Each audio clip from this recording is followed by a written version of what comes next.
उड़ीसा प्रांत में एक इंद्रदमन नाम का राजा था। वह भगवान श्री कृष्ण जी का अनन्य भक्त था। एक रात्रि को श्री कृष्ण जी ने राजा को स्वप्न में दर्शन देकर कहा कि जगन्नाथ नाम से मेरा एक मंदिर बनवा दे। श्री कृष्ण जी ने यह भी कहा था कि इस मंदिर में मूर्ति पूजा नहीं करनी है, केवल एक संत छोड़ना है जो दर्शकों को पवित्र गीता अनुसार ज्ञान प्रचार करे। समुद्र तट पर वह स्थान भी दिखाया जहां मंदिर बनाना था।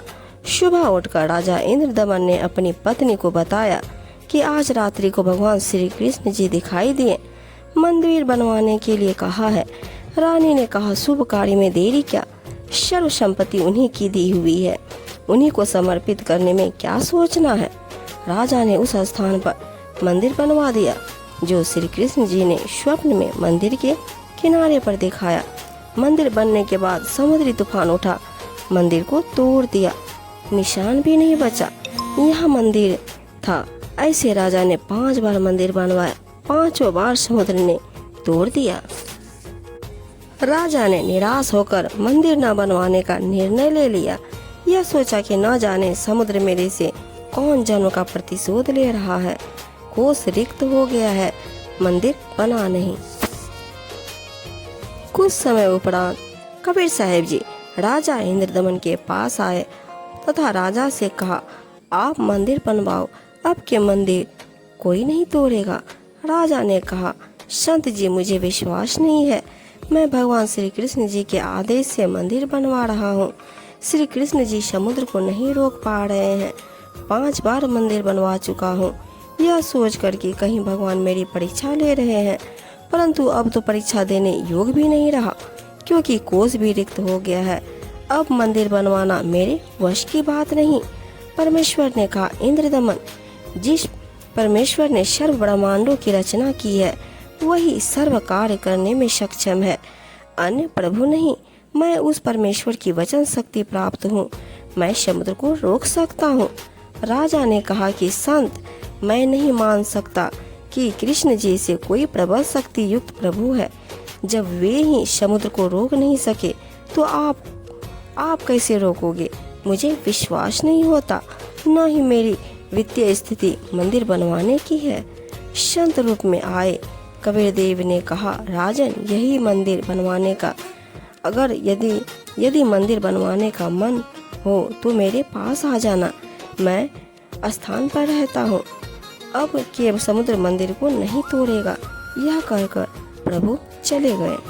उसी रात्रि में प्रभु श्री कृष्ण जी ने फिर राजा इंद्रदमन को दर्शन दिए तथा कहा, इंद्रदमन, एक बार फिर महल बनवा दो। तेरे पास संत आया था, उससे संपर्क करके सहायता की याचना कर ले। वह ऐसा वैसा संत नहीं है, उसकी भक्ति शक्ति का कोई वार पार नहीं है। राजा इंद्रदमन नींद से जागा, स्वप्न का पूरा वृत्तांत अपनी रानी को बताया। रानी ने कहा, प्रभु कह रहे हैं तो आप मत चुको, प्रभु का महल फिर बनवा दो। रानी की सद्भावना युक्त वाणी सुनकर राजा ने कहा, अब तो कोष भी खाली हो चुका है, यदि मंदिर नहीं बनवाऊंगा तो प्रभु अप्रसन्न हो जाएंगे। मैं तो धर्म संकट में फंस गया हूँ। रानी ने कहा, मेरे पास गहने रखे हैं, उनसे आसानी से मंदिर बन जाएगा। आप यह गहने लो तथा प्रभु के आदेश का पालन करो। यह कहते हुए रानी ने सर्व गहने जो घर में रखे थे तथा जो पहन रखे थे निकालकर प्रभु के निमित्त अपने पति के चरणों में समर्पित कर दिए। राजा इंद्रदमन उस स्थान पर गया जो परमेश्वर ने संत रूप में आकर बताया था। कबीर प्रभु अर्थात अपरिचित संत को खोजकर समुद्र को रोकने की प्रार्थना की।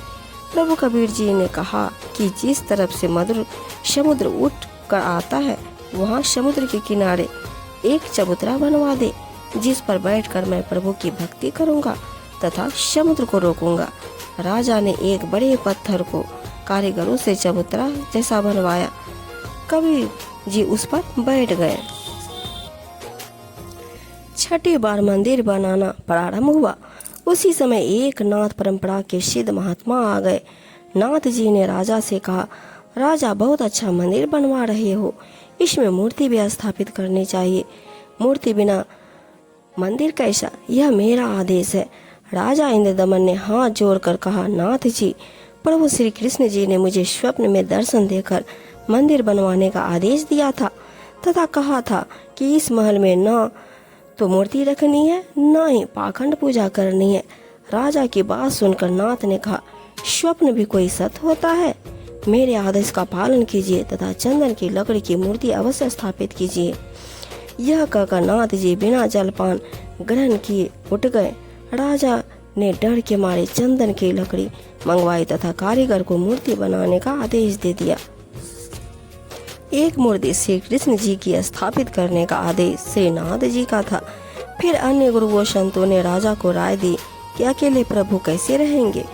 वे तो श्री बलराम को सदा साथ रखते थे।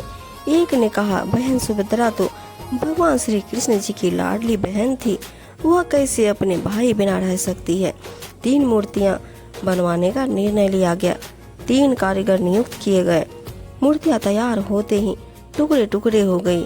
ऐसे 3 बार मूर्तियां खंड हो गई। राजा बहुत चिंतित हुआ। सोचा, मेरे भाग में यह यश व पुण्य कर्म नहीं है। मंदिर बनता है वह टूट जाता है, अब मूर्तियां टूट रही है। नाथ जी रुष्ट होकर चले गए।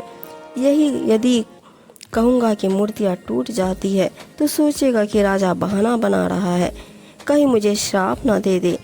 चिंताग्रस्त राजा न तो आहार कर रहा था, न ही रात्रि भर निद्रा आई।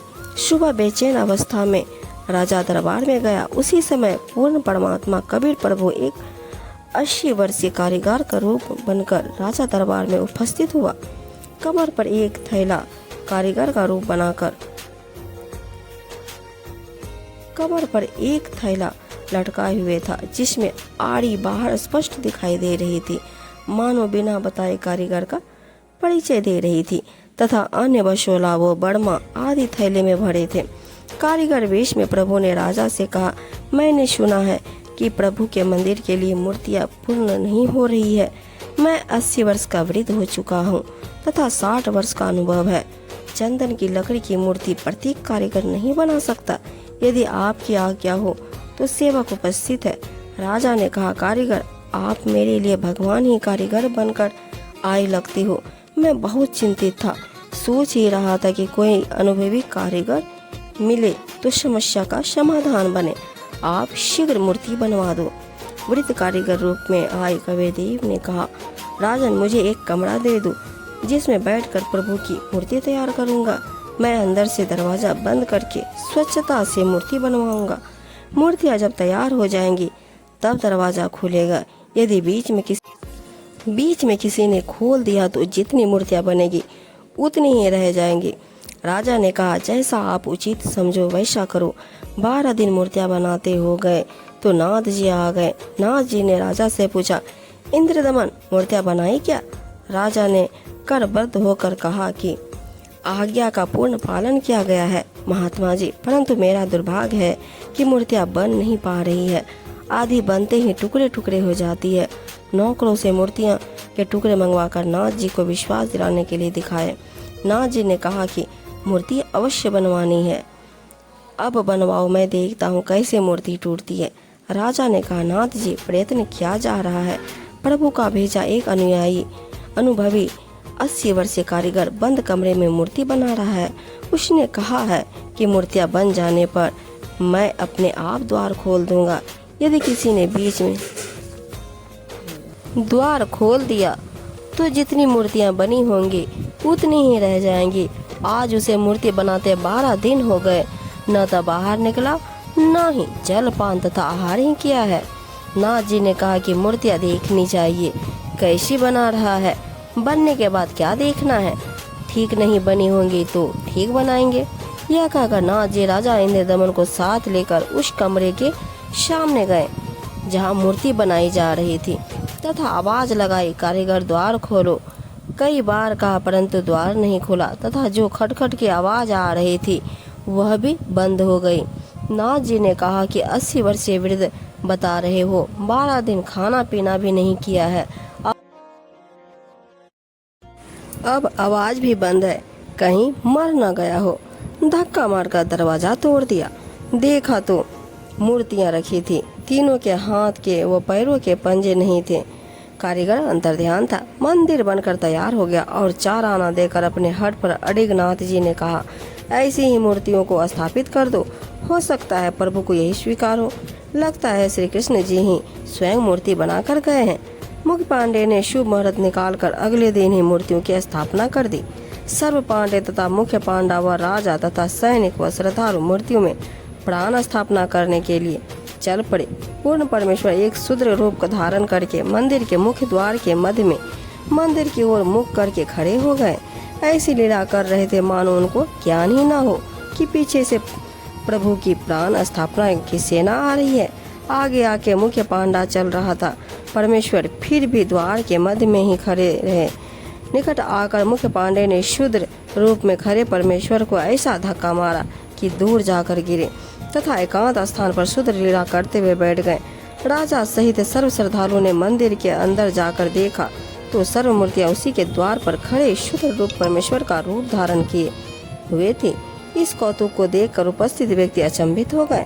मुख्य पांडा कहने लगा, प्रभु क्षुब्ध हो गया है क्योंकि मुख्य द्वार को उस शूद्र ने अशुद्ध कर दिया है, इसलिए सर्व मूर्तियों ने शूद्र रूप धारण कर लिया। बड़ा अनिष्ट हो गया। कुछ समय उपरांत मूर्तियों का वास्तविक रूप हो गया। गंगा जल से कई बार स्वच्छ करके प्राण स्थापना की गई। मूर्ति स्थापना हो जाने के कुछ दिन पश्चात लगभग 40 फुट ऊंचा समुद्र का जल उठा, जिसे समुद्री तूफान कहते हैं, तथा बहुत वेग से मंदिर की ओर चला। सामने कबीर साहब चौरा पर बैठे थे, अपना एक हाथ उठाए जैसे आशीर्वाद देते हैं। समुद्र उठा का उठा रह गया तथा पर्वत की तरह खड़ा रहा, आगे नहीं बढ़ सका। विप्र रूप बनाकर समुद्र आया तथा चबूतरे पर बैठे प्रभु से कहा कि भगवान आप मुझे रास्ता दे दो, मैं मंदिर तोड़ने जाऊंगा। प्रभु ने कहा कि यह मंदिर नहीं है, यह तो महल है। इसमें विद्वान पुरुष रहा करेंगे तथा पवित्र गीता जी का ज्ञान दिया करेगा। आपका इसको विध्वंस करना शोभा नहीं देता। समुद्र ने कहा कि मैं इसे अवश्य तोड़ूंगा। प्रभु ने कहा कि जाओ, कौन रोकता है। समुद्र ने कहा कि मैं विवश हो गया हूँ, आपकी शक्ति अपार है, मुझे रास्ता दे दो प्रभु। परमेश्वर कबीर साहब जी ने पूछा कि आप ऐसा क्यों कर रहे हो। विप्र रूप में उपस्थित समुद्र ने कहा कि जब यह श्री कृष्ण जी त्रेता युग में श्री रामचंद्र के रूप में आया था, तब इसने मुझे अग्नि बाण दिखाकर बुरा भला कहकर अपमानित करके रास्ता मांगा था। मैं वह प्रतिशोध लेने जा रहा हूँ। कबीर साहब ने कहा, प्रतिशोध तो आप पहले ही ले चुके हो, आपने द्वारिका को डुबो रखा है। समुद्र ने कहा कि अभी पूर्ण नहीं डुबा पाया, आधी रहती है। वह भी कोई प्रबल शक्ति युक्त संत सामने आ गया था, जिन कारण से मैं द्वारका को पूर्ण रूपे नहीं समा पाया। अब भी कोशिश करता हूँ तो उधर नहीं जा पा रहा हूँ, उधर से मुझे बांध रखा है। तब कबीर साहब ने कहा, वहाँ भी मैं ही पहुँचा था, मैंने ही वह अवशेष बचाया था। अब जा शेष बची द्वारका को भी निगल ले, परंतु उस यादगार को छोड़ देना जहाँ श्री कृष्ण जी के अंतिम संस्कार स्थल पर बहुत बड़ा मंदिर बना गया है। यह यादगार प्रमाण बना रहेगा कि वास्तव में श्री कृष्ण जी की मृत्यु हुई तथा पंचभौतिक शरीर छोड़ गए थे। नहीं तो आने वाले समय में कहेंगे कि श्री कृष्ण जी की मृत्यु हुई ही नहीं थी। आज्ञा प्राप्त कर शेष द्वारका को समुद्र ने डुबो लिया। परमेश्वर कबीर जी ने कहा, अब आप आगे कभी इस जगन्नाथ मंदिर को तोड़ने का प्रयत्न नहीं करना तथा इस से दूर चला जा। ऐसी आज्ञा प्रभु की मान कर प्रणाम करके मंदिर से दूर लगभग 1.5 किलोमीटर हट गया। ऐसे ही जगन्नाथ जी का मंदिर अर्थात धाम स्थापित हुआ।